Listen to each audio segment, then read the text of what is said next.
Afternoon guys. Ito nagawa tayo ng saranggola na tagpi-tagpi. Dalawang kulay. Di pa natin ito na subukan mga idol. Dahil lumakas yung ulan kanina. No? Baka bukas. Ano natin yan, masubukan natin. Sana hindi ito maulanan kasi natatanggal yung mga scotch tape nito pag naulanan. Sayang lang yung paggawa natin pag naulanan to. Oh, ito. Pero sa tingin ko parang lumipad yata to. Pag hindi to lumipad, sigurado sa bubong to punta. Pero hindi natin pipilitin mga idol na kuan sa bubong to pumunta. Kasi sayang at saka ano din, basura, baka magalit yung mga may-ari sa bahay. Ito. Hindi ko lang nakita kanina mga idol yung pag gupit ko at yung pagtagpi-tagpi ko kasi alam naman ninyo na marunong na rin kayo nito. Mga legit na rin kayo eh. Ako ano pa to? Beginners. Kami mga beginners. Kaya sa mga bata okay para matutunan din nila. No, lagyan lang yan ng scotch tape pa dikit, tapos saka mo siya gugupitin ng saranggola. Yan mga idol. Para siyang Batman style. Yung ano pala mga idol kanina, yung ginawa ko na tilapia style. May umakyat ito na bata nang hingi ng saranggola at tali. Ayun, binigay ko para matuwa naman siya. Tapos may isa rin akong ginawa mga idol.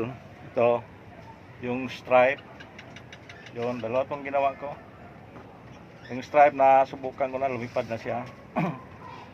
Kanang umaga yung ginawa ko.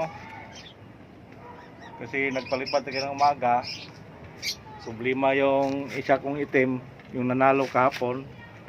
May lamat na pala yung ano niya, tali. Kaya nag-ariya ako nung malayo na, pinapasisid-sisid ko siya, biglang napigtas. Ayun, mahaba yung tali na dala. Hindi ko kasi napansin na may lamat na pala yung ginamit ko kahapon kasi nagtiwala ko bago eh. Ano na pala, nalamata na. Malakas yung hangin kanina kaya naputol siya kagad.